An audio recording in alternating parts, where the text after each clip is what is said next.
বহুল আলোচিত সাদেক এগ্রোর মালিক ইমরান আহমেদকে আজ আদালতে তোলা হচ্ছে। এই মুহূর্তে সিএমএম আদালতে আছেন আমাদের রিপোর্টার নাহিদ প্রিন্স। আমরা সরাসরি যাচ্ছি তার কাছে।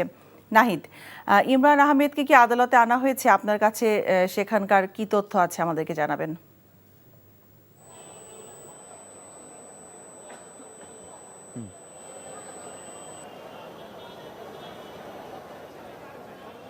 না, সাদেক এগ্রোর সত্যায়িত ইমরান হোসেনকে কিন্তু এখনও আদালতে আনা হয়নি, তবে জানিয়েছিল যে 12টার মধ্যে তাকে কোর্টে তোলা হবে, কিন্তু এখনও কোর্ট প্রাঙ্গণে তাকে আনা হয়নি। আনবে কিছুক্ষণ পরে, কারণ আজকেই তাকে তুলতে হবে।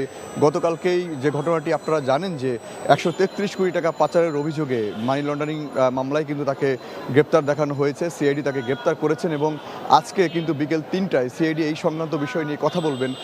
আপনারা সাদেক এগ্রোর সত্যায়িতা সেই ইমরান হোসেনকে জানেন যে তিনি সেই উচ্চবংশীয় ছাগল কাণ্ড, 15 লাখ টাকার যে ছাগল কাণ্ডর যে নানান বিষয় নিয়েই কিন্তু মূলত সে আলোচনায় এসেছে এবং সে বিভিন্ন দেশীয় ছাগল এবং গরুকে সে বিদেশি ছাগল বলে তিনি বিক্রি করেছেন এবং নানান অভিযোগ কিন্তু তার বিরুদ্ধে কিন্তু ইতিমধ্যে এসেছে এবং সেই সব কিছু মিলিয়ে কিন্তু মূলত সাদেক এগ্রোর বিরুদ্ধে যে অভিযোগ সেটি কিন্তু অনেকটাই পরিষ্কার রয়েছে এবং কোর্ট প্রাঙ্গণ কিন্তু এখনও অনেকটাই ফাঁকা রয়েছে। কিছুক্ষণ পরে তাকে আনা হবে সেই কোর্টে, তারপরে হয়তো সেই বিষয়গুলো নিয়ে আমরা জানতে পারবো যে আরও কী কী তথ্য তার বিষয়ে আসবে এবং আরও কী কী মামলা তার বিরুদ্ধে হবে। এছাড়া কিন্তু টেকনাফ ও উকিয়া সীমান্ত থেকে, কক্সবাজার সীমান্ত থেকে কিন্তু যে থাইল্যান্ড ও মায়ানমার হতে চোরাচালানের মাধ্যমে যে গরু এবং যে ছাগল প্রবেশ করে বাংলাদেশে, সেগুলোর সাথেও কিন্তু সাদেক এগ্রোর নাম জড়িত রয়েছে এবং বিভিন্ন ছাগলকে কিন্তু তিনি উচ্চবংশীয় মর্যাদায়